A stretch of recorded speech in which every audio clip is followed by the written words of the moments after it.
what to say for your account manager interview at Google. If you have one coming up, you passed the screening, or you're looking to break in tech sales at Google Account Manager, I got you.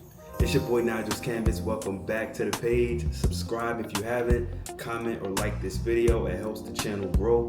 But I get a lot of questions and conversations around not only how to be an account manager at Google, but what actually to say once you go ahead and get that interview.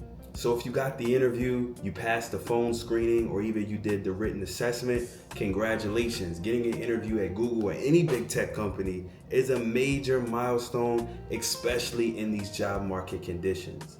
Now, one of the first things that I want you to understand is that experience, the ability to know the products and terminology, your network, and then lastly, your ability to have not only the vision, but will you fit in with the company culture? Let's talk about experience. Do you meet the basic qualifications? If they ask for 2 years digital marketing, try to of course have 3 to 4. And I'm a big fan. Use the experience that you have, twist it, make it fit, and speak confidently about what you've done and what you can do, even if you have to add a few details in there. In this market, you have to do what you have to do. Example, if you've been a real estate agent, or if you worked in marketing, if you worked in operations, and now you're at the account management role, you may want to tweak your resume to fit exactly what Google or these big tech companies are looking for. If not, it's going to be an automatic no. This is not the time for transition. The next point is product and terminology. This is an easy way for you to stand out and truly win in your Google Account Manager interview. Now, as an AM at Google, you're going to be responsible for ads, search, video, potentially shopping, and of course, DV360 or programmatic. Now, when I say products and terminology, you need to be able to speak to the KPIs, how the products work, and even give examples of in the past how you utilize these products. And maybe if you haven't, go ahead and research, look at some case studies, and understand the best trends, methods, or even use cases on how to apply these products and terminology.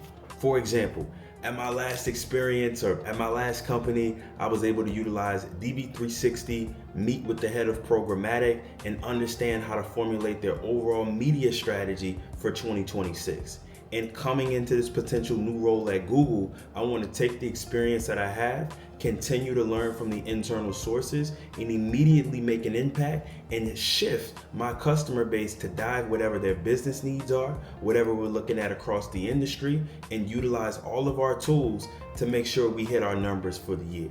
Obviously, I just made up that example on the fly, but this is a way how you can speak about the terminology, speak about the products, but don't focus too much on what you did. Focus on what you can do, what you know, and how it's going to help the current team at Google. Now, for the Google AM position, it will help you if you have a solid network. Do you have a relationship with other AMs or other AEs, account managers, account executives? Do you know folks that are data scientists, customer engineers? And do you also know managers, head of industries, industry directors? Name dropping these folks, even if you just simply connected with them, will take you a long way in the interview process. For example, I'm a previous AM at Google, previous AE. You could say, hey, I connected with Nigel Hammett, a former AM at Google and also an AE at Google, and we talked about 1, 2, and 3. Or I learned from connecting with so-and-so 3, 4, 5, and 6. Name dropping different managers or folks that you have a relationship with, connected with, or learned things from will make you feel more familiar to the recruiter, the manager, the peers, especially if they're really credible folks. Now, the culture fit is everything. At Google, they have a phrase called Googliness, and that essentially means, will you get along with folks? Are you easy to work with? Are you teachable? Are you coachable?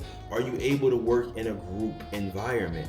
And now after the role-related interview, role-related knowledge, that interview is going to be the second or third. And then you're gonna go into the culture fit, the Googliness interview. And here you're gonna double down on that network that we talked about. Of course, you're gonna hint at the products, but really how you align with the overall Google vision. You wanna look at the mission statement, the core values, etc. But you wanna be a team player. When they ask you a question, tell me about a time where you messed up, or tell me about a time when you worked with a difficult client. Give a real example. Don't try to be the hero. Give a real example. Don't say, I sent the wrong email, sent the bad email, I fixed it and saved the day. No, I made a mistake, and here's the mistake and how it cost the team. But I learned about teamwork. I learned about structure, a good environment, accountability, feedback, how to go ahead and improve and build off the mistakes that we've learned. Being a good teammate is covering for folks when they're out of office, giving good feedback and receiving good feedback. You talk about the things that you've done in sales, but have you helped anybody else get promoted? Have you worked with a team of other BDRs? Have you worked with sales, research, operations, data engineering? Have you helped out their careers as well? Those are the different components of having a strong culture fit and overall being a good team player. If you enjoyed this video, definitely leave a comment. Feel free to subscribe.